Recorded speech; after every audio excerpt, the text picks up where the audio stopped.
humble obeisances at the lotus feet of Lord Sri Chaitanya and Lord Nityananda, whose elongated arms reach down to their knees. Their complexion is as brilliant as molten gold. They initiated the congregational chanting of the holy names of Krishna. They have exquisite, elongated lotus petal eyes. They are the maintainers of the entire universe, the topmost Brahmanas, protectors of the religious principles of the age, the well-wishers of every living entity, and the embodiment of mercy and magnanimity. All glories to Lord Gaurasunda, all glories to Lord Nityananda, who is served by everyone. Lord Chaitanya is always performing his pastimes in Navadvip, but they are not visible to every eye. Ordinary people see him as before. As Nimai Pandit, nothing more is perceivable to them about the Lord's activities or character. The Lord reveals himself to the fortunate devotees according to their realizations in devotional service. He hides himself to the outside world of materialists.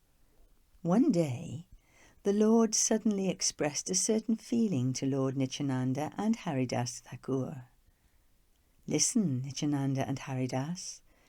Travel everywhere and tell people about my teachings. Go to every house and beg everyone, chant Krishna's name, worship him, and cultivate the science of Krishna consciousness. Just repeat this and make them chant Krishna's name. And at the end of the day, come and give me your reports.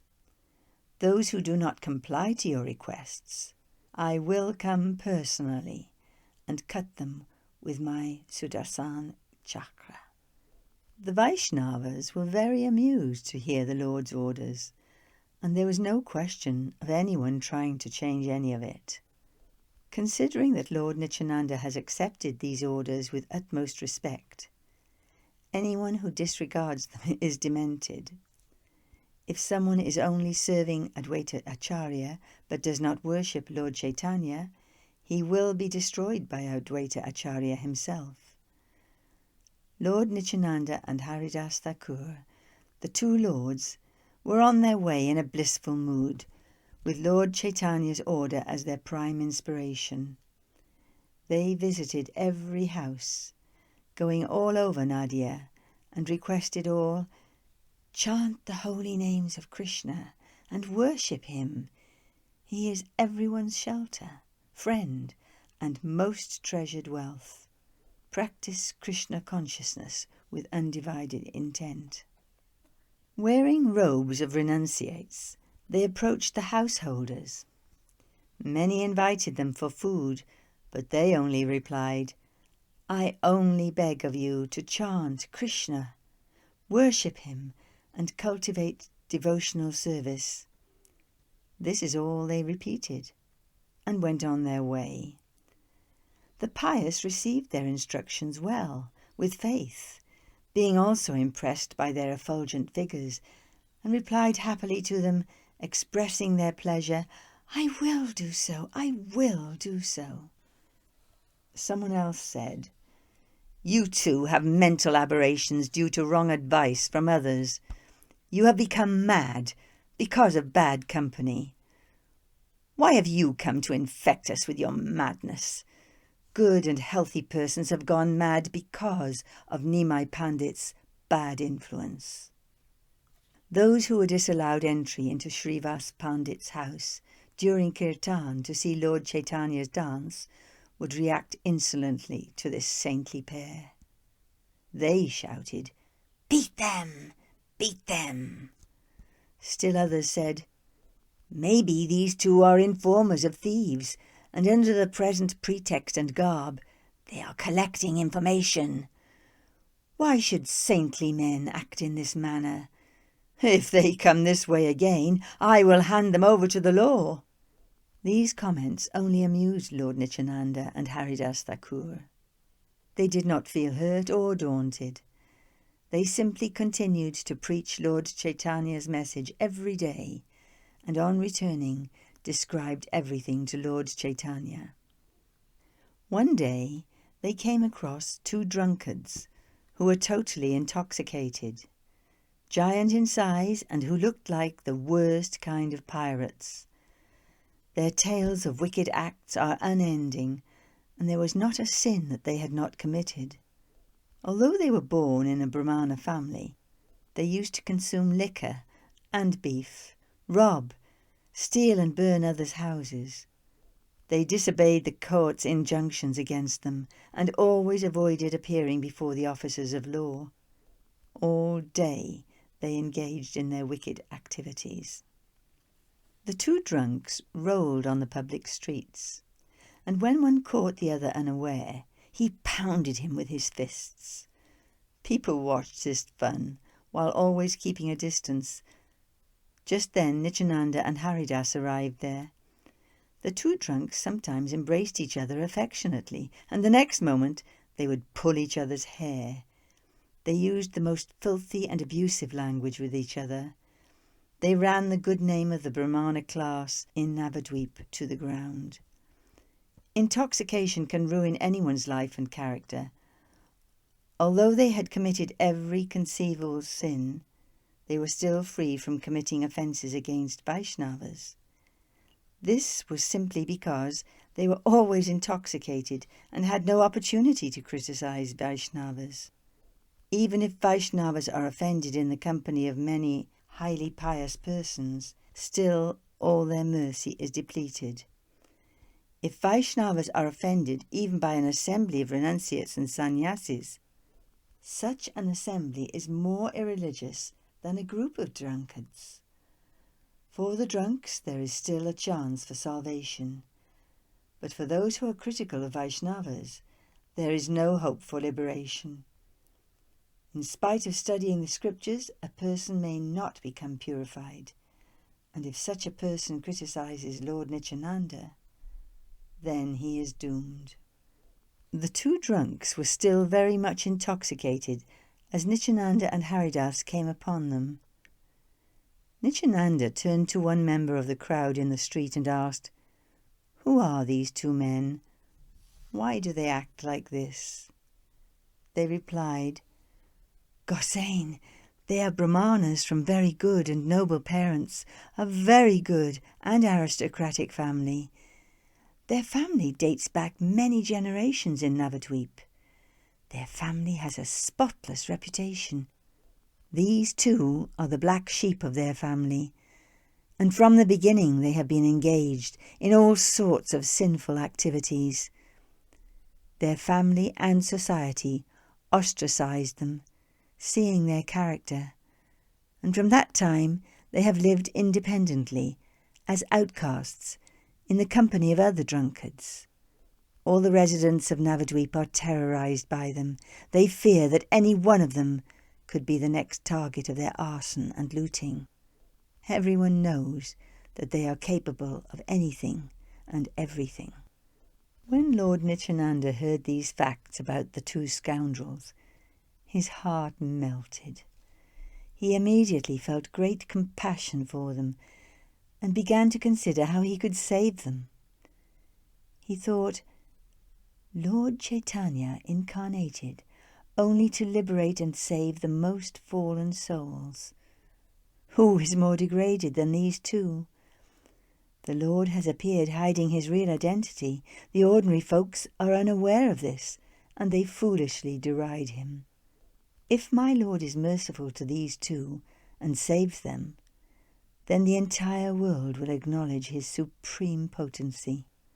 I, Nityananda, can prove to be a real servant of Lord Chaitanya only when I persuade my Lord to awaken in these 2 their original Krishna consciousness. They are so drunk now that they are oblivious of everything, even themselves.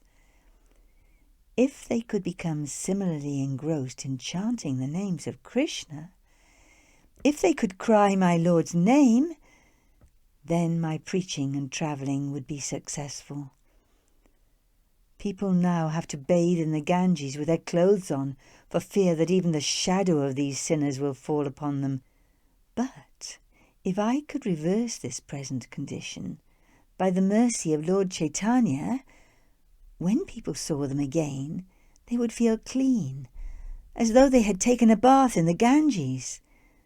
Then only can I become worthy of my true name. Lord Nityananda's glory and mercy is unfathomable. He has advented only to save the most fallen souls. After thinking to himself, he expressed to Haridas Thakur, "How rotten they are!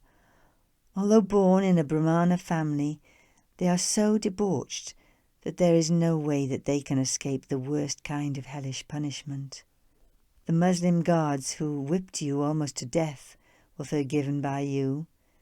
So now, in the case of these two, if you are compassionate to them, then they can be saved. The Lord will certainly listen to you if you plead on their behalf to him. The Lord himself has said that he cannot refuse you, Haridas.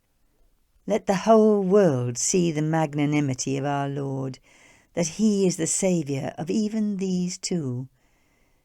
Just as the Bhagavatam sings about the liberation of Ajamil, let all the three worlds witness something as unique."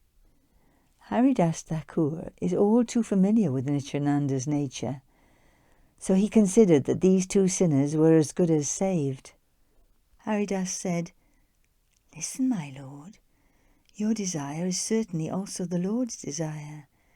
You are doing this repeatedly, only to teach me of my lowly position." Smiling benignly, Lord Nityananda embraced him and spoke softly to him. "Let us repeat to these drunks the Lord's message, for which purpose we are roaming the streets. The Lord has instructed everyone to chant Krishna's name, and especially the most degraded persons. Our duty is to simply repeat. The rest is depending on the Lord, whether they follow or not." Once decided, they now walked towards the two drunks. The pious and saintly persons alike tried to dissuade Nityananda and Haridas. "Do not venture near them. If they catch you, then you might even lose your life. We live in fear of these two. How do you muster up the courage to go to them? You cannot expect them to understand the holy position of a sannyasi. These two murder Brahmanas and slaughter cows." Yet, undeterred and joyous, both continued walking towards the sinners, chanting Krishna's name. They came close enough for them to hear Lord Chaitanya's message. They called out, "Chant Krishna's name, worship him, for the Lord is as dear to you as a mother and father. He is the most wonderful treasure of the heart. He has appeared in his incarnation only for your sake. So give up all your sinful activities and surrender to such a merciful Lord." Hearing voices, the two drunks lifted their heads, their eyes bloodshot with rage. Seeing the voices belonged to sannyasis, they cried out in anger, "Catch them! Catch them!" and prepared to grab them. Haridas and Nityananda hastily retreated, being chased by these two yelling drunks. Their cries were nasty, and the two sannyasis were afraid of them. People started saying, "We had warned them before," but they did not heed it, and so now they are put into a fearful situation. The atheistic persons derived pleasure out of this inside themselves, and maliciously thought, "These charlatans have been properly punished by Lord Narayan." The pious Brahmana lot cried out, "O Lord Krishna, save them, save them!" And they all fled from the place in fear. The two rogues were now chasing the two saints, and although they cried out, "Catch them, catch them!" they were still not near them. Nityananda said, "My dear Vaishnava Haridas, we have got ourselves into a good mess. We can call ourselves lucky if we come out of this alive." Thakur Haridas replied, "O Lord, What is the use of talking? Acting on your advice, we now face a natural or violent death. Because you have given instructions on the holy name of Krishna to these two faithless drunkards, we are earning our due reaction and punishment, death." Speaking in this manner, Lord Nityananda continued to run, laughing gleefully, while the two rogues chased them, hurling loud abuses. Their bodies were ugly and fat, so movement was difficult, yet they ran after the two. "Oh, brothers, where do you think you can go? How will you escape Jagai and Madhai today? You seem not to know that Jagai and Madhai move about in this area, so stay a while and get acquainted with this place nicely." These words further spurred them on, and they kept chanting, "Save us, Krishna! Save us, Krishna! O Govinda!" Haridas said to Nityananda, "Lord Krishna saved me some time back from the cruel hands of my Muslim tormentors, but today, due to my companion's restless nature and lack of mature intelligence, I am about to face my final end." Lord Nityananda replied, "You are incorrect. This restlessness is not my real nature. It is manifesting in this manner due to your master, Lord Chaitanya's spiritual ecstasies. Although he is a Brahmana, he is relaying orders like some king, and by his order we go from door to door, although I have never heard anyone else give such order. In the process of executing his order, our only remuneration is the harsh, abusive words and false accusations of the people. If we do not carry out his order, then we are finished. And if we do, then this present dilemma is our answer. As for blaming someone for all this, you single me out. In fact, your master has also a share in it." The two carried on their verbal mock fight with each other with great pleasure, still being chased by the two drunken rogues. Running, they went in the direction of Srivas Pandit's house, and the two rogues were confounded, looking in all directions. They had no idea where the two saints had gone. They just gave up the chase and went about, shuffling. Nityananda and Haridas, after a little rest, turned back to check if the rogues were still chasing them. They got up, embraced each other laughing, and went to see Lord Chaitanya. They found Lord Chaitanya sitting amidst all the Vaishnavas. His exquisite beauty flowed from every part of his transcendental form. His eyes were like two lotuses in full bloom. His beauty caused Madana, the god of love, to swoon. They were discussing Krishna-conscious topics in the assembly, and sometimes the Lord would reveal the transcendental truth about himself. It was as if the Lord of Vaikuntha, Narayan, sat to discourse with Sanaka and other sages. Nityananda and Haridas narrated their day's experience to the assembly. A strange incident occurred. We came across two drunks who were totally intoxicated. We were told that they were from Brahmana families. We thought of doing them a good turn and requested them to chant Krishna's holy name. But they reacted violently and chased us. We could barely escape with our lives. Lord Chaitanya said, "What persons are these? What are their names? Being Brahmanas, why do they act in this coarse manner?" Srivas and Gangadas were sitting close to the Lord, and they said, "My Lord, these two persons are Jagai and Madhai. Their father is a pious Brahmana, but bad company has spoiled these two. Now they know only intoxication. Their names instill fear in the hearts of the people, and they live by stealing, looting, violence. It is impossible to describe how fallen they are. But you see everything and know everything, my Lord." Lord Chaitanya said, "I will show these two rogues. I will cut them to pieces if they come in front of me." Lord Nityananda said, "You may cut them to pieces, but I will not move from here, and if they are not alive, I will not be able to carry out your mission." "Why are you getting so angry with them?" "Allow me first to make them chant Lord Krishna's name, and bring them into devotional service. Then your fame as Patita Pavana, or Deliverer of the Fallen, will remain intact.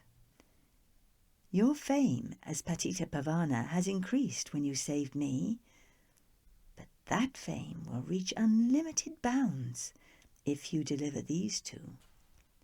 Laughing, Lord Vishwambar said, "They are already liberated. As soon as those two rogues saw you, they were delivered. You are so concerned about their welfare. Krishna will very soon take full care of them."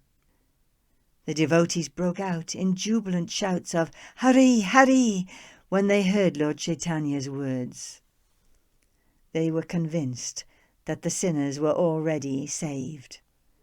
Haridas spoke to Advaita Acharya. "The Lord has sent me out with an extremely restless person.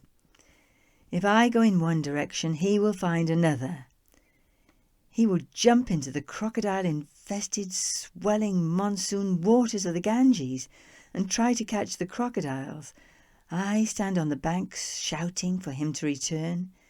He ignores everything and floats downstream like a dead man. And if he sees a young boy on the banks, he gets up and goes shouting angrily after the boy. Soon the boy's irritated parents arrive with sticks, and I have to plead and beg with them before sending them away. He steals butter and cream from the milkman and runs away, and I get caught, and they want to beat me up. He's always doing the sort of activities which are incorrigible and beyond all loving. If he comes across a young maiden, he asks her to marry him. He sits on a bull shouting, 'Mahesh!' And if he sees a cow, he milks her and drinks the milk. When I try to advise him on his activities, he mocks me, saying, 'What can that Advaita of yours do to me? And what can the person you call Chaitanya do to me?' I have repeated nothing of all this to Lord Chaitanya. Today I was saved only by the Lord's grace. These two drunks were lying in the street in a stupor, and he goes to them and tries to preach to them about Krishna. They were enraged and charged at us. We were saved from death today only by your mercy." Very much amused, Advaita said, "That is nothing special for him. An intoxicated person should join other drunks. He is drunk with love of God, so he should join the other two. And as a renunciate devotee, you have no business in such company. I know Nityananda's character and ability. He will make everyone intoxicated with divine love. Wait another few days. He will bring those two also into the Vaishnava fold." Advaita Acharya was suddenly overcome with anger, and he threw away his clothes from his body and started strongly chastising. He said, "I want to hear everything about Chaitanya's devotion to Lord Krishna. How he sings and dances. What is the extent of his potency? Just wait and see. Tomorrow Nimai and Nitai will bring those two drunks with them and dance with them here and have them mingle with all the other Vaishnavas. Let us not run away from here, just to save our castes." Haridas laughed at Advaita Acharya's angry mood and was relieved and assured that the two drunks would be saved. Who is able to really fathom the inner meaning of Advaita's words? Only personalities like Haridas Thakur can understand, since he is of that spiritual calibre. Many who misunderstood the real position of Advaita in relation to the other associates of the Lord, and the Lord himself criticised Gadadhar Pandit for acting on the Lord's desire. By doing so, they invite their own doom. Any person who sides with one Vaishnava against another Vaishnava and criticises him is destined to be destroyed. The two drunks were, as usual, going to different places of the town, and by some divine arrangement came and set up their den on the banks of the Ganges at a bathing place frequented by Lord Chaitanya, and went about their business, terrorising the people. The entire neighbourhood was in the grips of terror. The rich, poor, miserly. After dusk, no one ventured to go to the Ganges for their evening ablution, and if they went at all, then only in large groups. Jagai and Madhai spent their nights close to the Lord's house. Every night they heard the Lord's kirtan, staying up whole nights when they heard the sweet kirtan accompanied by mridanga and cymbals. They danced a drunken jig to the sound of the kirtan, greatly amused at themselves. The kirtan and their dancing increased their appetite for more wine. At times listening to the kirtan, at other times getting up to dance, they were constantly in a state of drunken stupor, totally drowned in intoxication and oblivious of time and place. When they accidentally met the Lord, they remarked to him, "Oh, Nimai Pandit, it is nice that you sing.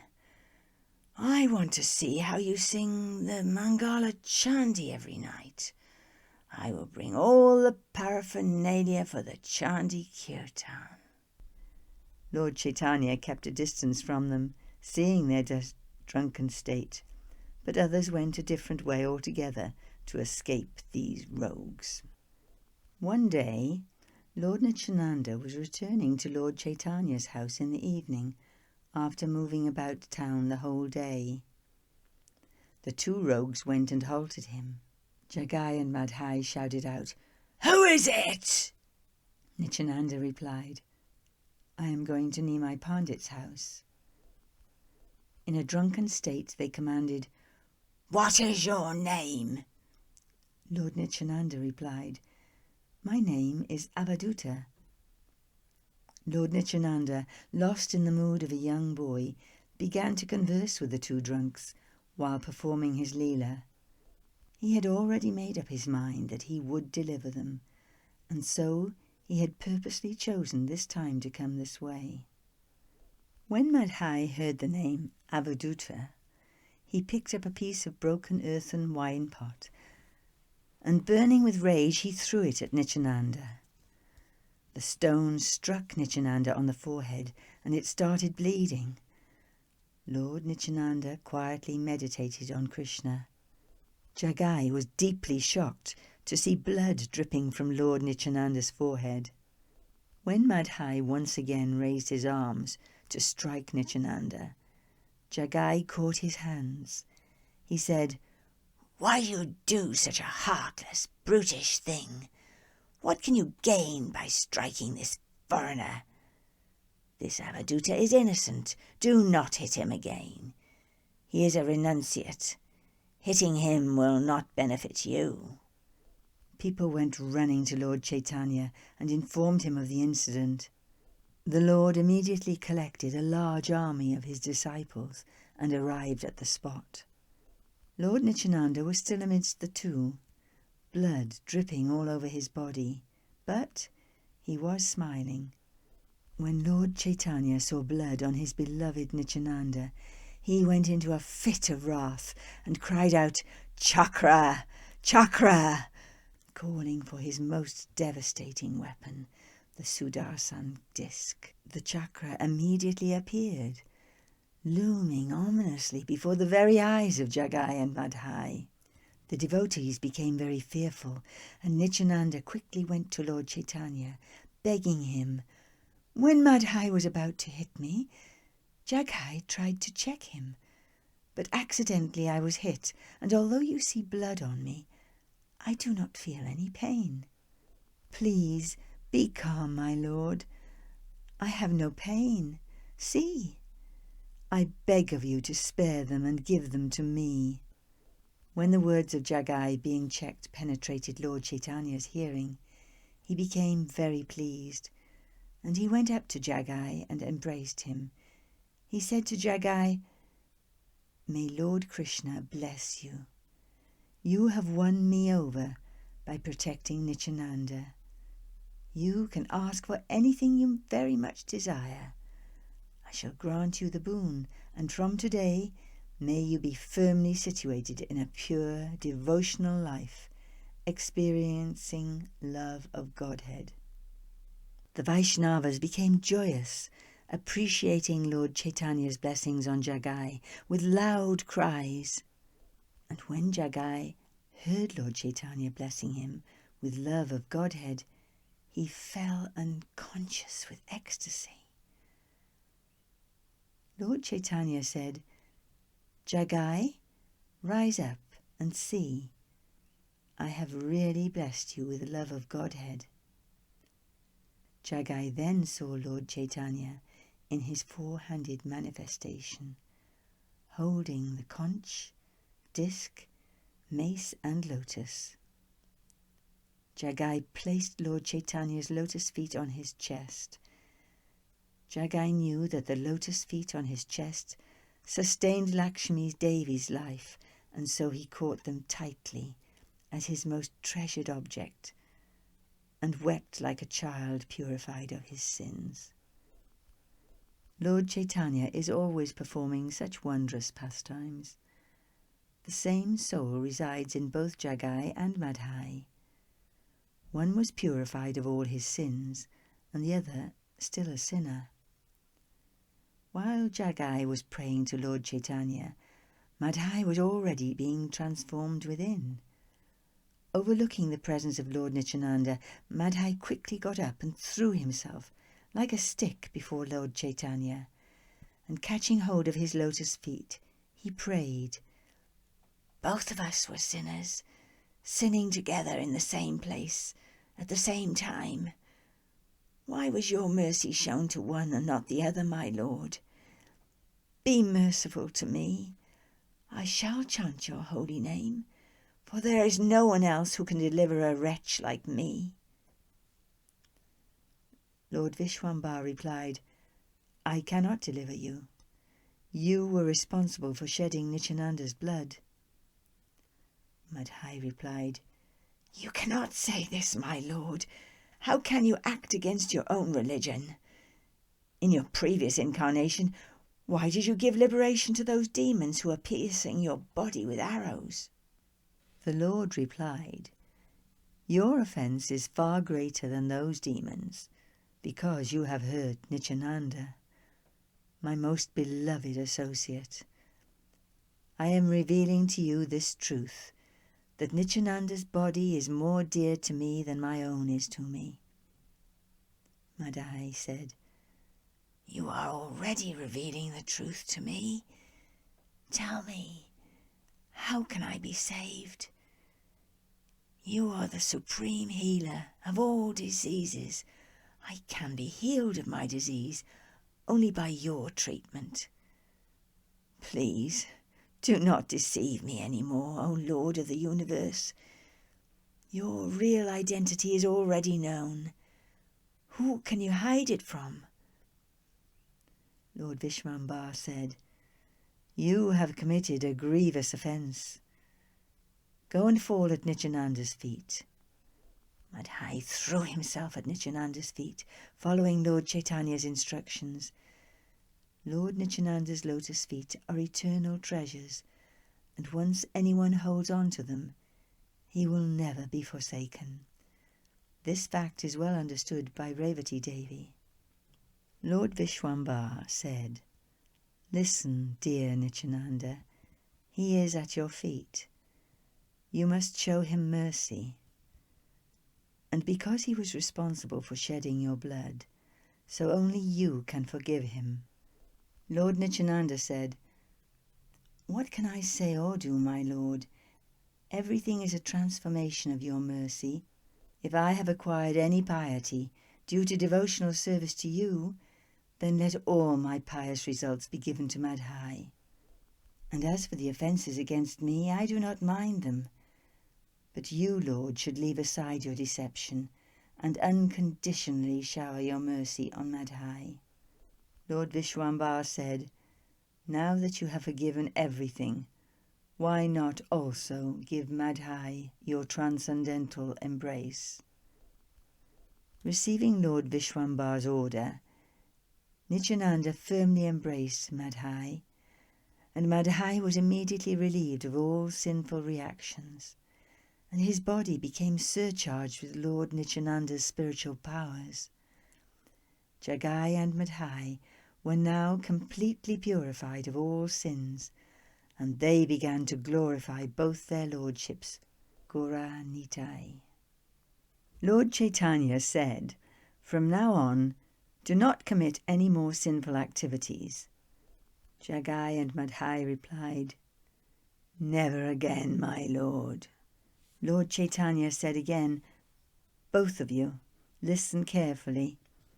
It is an absolute fact that I have delivered you of all your sinful reactions, accumulated over many, many births. And if you do not engage further in any sinful activities, I take full responsibility for your sinful lives. I will take your remnants, and my energy will be manifested within your bodies."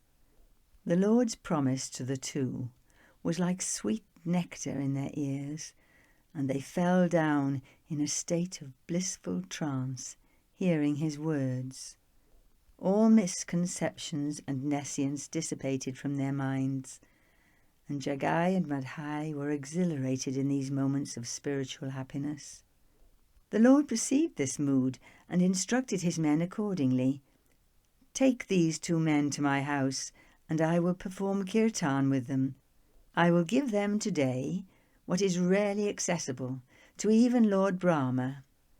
I will convert these two men into top-class devotees who will become famous all over the world. Those who had cleansed themselves in the holy waters of the Ganges each time they contacted Jagai and Madhai previously, I will change their opinions. From now, they will consider that the association of Jagai and Madhai is as good as the association of Ganga Devi herself." This was Nityananda's desire. Nityananda's promise can never go in vain. All the Vaishnavas escorted Jagai and Madhai into the inner recess of Lord Chaitanya's house. Allowing only the Vaishnavas inside, the Lord closed the doors. Lord Vishwambar sat down, and Nityananda and Gadadhara sat on either side of him. In front, facing him, sat the exalted Advaita Acharya, and the rest of the devotees sat all around him. They were Pundarika Vidyanidhi, Haridas Thakur, Garuda, Ramai, Srinivas, Gangadas, Vakreshwar Pandit, Chandrasekhar, and many other associates of the Lord who knew the real nature of the activities of the Lord. They all sat in that assembly with Jagai and Madhai. Jagai and Madhai were so swayed by the spiritual ecstasy generated in that Vaishnava assembly and the kirtan that they began rolling on the ground, manifesting the symptoms of ecstasy, like horripilation, profusion of tears, shivering, etc. Who is able to fathom the unlimited and nectarine pastimes of the Lord, that he can convert two rogues into exalted devotees? They were previously atheists and sinners, but now they are like two renounced spiritualists. Whosoever has faith in these activities of the Lord will attain the lotus feet of Krishna, and the worst degradation is reserved for the non-believers. Jagai and Madhai offered prayers of praise to the Lord, as the Lord and devotees heard them with happiness. By the will of the Lord, Saraswati Devi, the goddess of learning, appeared on their tongues. Jagai and Madhai saw both Lord Chaitanya and Lord Nityananda sitting in one place, and they perceived their individual real identity. The prayers they offered were so potent that if one hears them, one immediately develops loving attachment for Krishna. They prayed, "All glory to Lord Vishwambar, the Lord of Lords. All glory to Lord Nityananda, who is serving Lord Vishwambar in so many ways. All glory to the son of Jagannath Mishra. All glory to Lord Nityananda, who has taken complete shelter of Lord Chaitanya. All glory to Sachi Devi's son, who is an ocean of mercy. And all glory to Lord Nityananda, the Lord's constant companion. All glory to you, Lord of my heart, who is born as the son of a king's scholar, and all glory to Lord Nityananda, who is the embodiment of compassion. All glories to the activities of Lord Chaitanya, and all glory to Lord Nityananda, the most exalted Vaishnava. All glory to the Supreme Lord, Sri Chaitanya, who holds the conch, disc, mace and lotus. All glory to Lord Nityananda, who is none different from Lord Chaitanya, and is glorious as the Avaduta. All glory to Lord Gaurachandra, the life and soul of Advaita Acharya. All glory to Lord Nityananda, who in his Anantasesha expansion is glorifying the Lord with thousands of mouths. All glory to Lord Chaitanya, Gadadhara Pandit's life force, and master of Murari. He is the sound of all joy to Haridas Thakur and Vasudev. Lord, you have in all your previous incarnations delivered innumerable sinful persons. These acts are supremely wonderful. The whole world sings hymns praising these pastimes. In fact, by delivering two sinful wretches like us, the glories of your previous activities are somewhat reduced. After all, we are insignificant. The story of Ajamil's deliverance was glorious. We seem puny and small next to that. This I say, not in useless praise, but with full conviction. Ajamil was the right candidate for your mercy. The Vedas declare that even a killer of millions of Brahmanas can attain liberation immediately upon chanting your holy name. It is not at all surprising that Ajamil attained liberation by chanting your name, because such is the transcendental potency of your holy name. You have incarnated especially to expound the highest truths of the Vedas. The authority of the Vedas would be undermined if sinners like us were not delivered. We were inimical towards you, and even struck your beloved Nityananda. Yet you delivered us. One can easily judge the unimaginable difference between your magnanimous act and our heinous low performance. As soon as Ajamil uttered, "Narayan," 4 messengers of the Lord appeared before him. As for us, when we saw you, we immediately drew blood from your forehead, for which we were able to see your expansion and expansion of expansions, your weapon for this incarnation, the holy name, and your eternal associates. You had all along kept these wonderful facts a secret, but now these unlimited excellencies have been exposed. Now, by your grace, the essence of the Vedas is more clear, and so Anantasesha can freely sing this truth.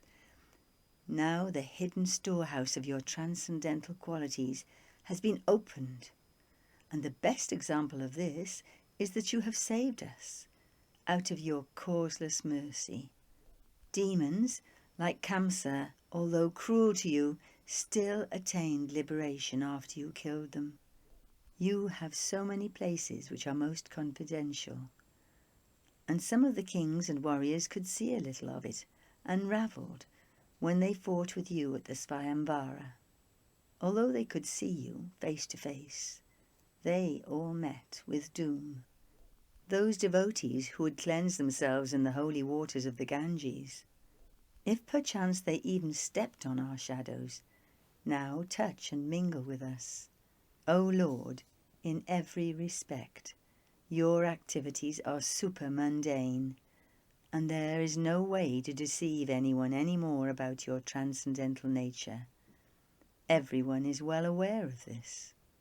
When Rajendra, the king of the elephants, prayed to you, you appreciated his faith and surrender, and so you relieved him from his distressful condition and gave liberation to him. Similarly, it was not by accident that you delivered Putana, the witch, and all the other demons like Agasura, Bakasura, etc. Upon leaving their bodies, they were immediately transported to transcendence. Who can understand these activities of yours unless they approach this subject through the knowledge of the Vedas? The way you have delivered these two most wretched fallen souls was witnessed by the entire creation.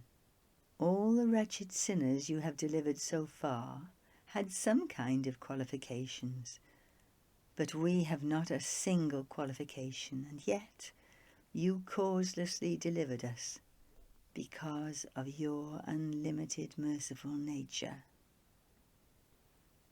Jagai and Madhai finished their prayers with tears of joy streaking down their glowing faces. Such is the transcendental potency of the Lord. The assembled Vaishnavas were astounded, having seen everything that had happened before their very presence, and they clasped their hands in great reverence before the Lord, offering him their prayers. The choicest words that were just spoken by these two drunks in praising you were possible only by your causeless mercy. Who can understand the nature of your inconceivable potencies? You give your mercy by your own sweet will. The Lord replied, "These two are not to be considered as drunks or rogues any more. From now on, they are my servitors. All of you, kindly pray for them, that they may never leave my devotional service. Whatever offences they may have committed against any of you, please forgive them and bless them." Hearing Lord Chaitanya's words, Jagai and Madhai threw themselves down at the feet of all the Vaishnava devotees, and catching their feet, begged for mercy. The devotees were moved by their humility and blessed them. Thus, Jagai and Madhai became free from all desires to commit further sinful activities. Lord Chaitanya said, "Rise, rise, O Jagai and Madhai. You have nothing to worry about any more, now that you are my servitors. Your prayers were all true and are well appreciated. Such mercy and miracles that you have now witnessed and experienced are impossible in your present bodies, but it is now made possible only by the mercy of Lord Nityananda. This is an absolute fact. All you Vaishnavas present here, please witness that I am taking on myself all the sinful reactions of these two souls." To make everyone understand that he was accepting the sinful actions of Jagai and Madhai, Lord Chaitanya's body became blackish in complexion. The Lord inquired, "Why do you all look at me in that manner? How do I look?" Advaita Acharya replied, "You look like Lord Krishna." Lord Chaitanya began to laugh at Advaita Acharya's words, and all the Vaishnavas became ecstatic and expressed their joy in jubilant sounds. Lord Chaitanya said, "Begin kirtan, then this black shroud of sin will lift from my body and enter the bodies of those who criticize the devotees of the Lord." The devotees were happy to hear these words, and they began a loud kirtan. Lord Vishwambara and Lord Nityananda began to dance, and the Vaishnavas circled around them in joyful abandonment, singing their praise. Advaita Acharya also began to dance. Lord Chaitanya had advented on his request, and the world was saved because of him alone. Everyone joined in the ecstatic singing and dancing, keeping time with the clapping of hands. They forgot their awe and reverence for the Lord in their joy, and nobody knew the countless times they bumped into the Lord while dancing. Even Lakshmi Devi is very careful to touch the Lord's body. But now, even the two drunks were freely mingling and dancing and touching the Lord.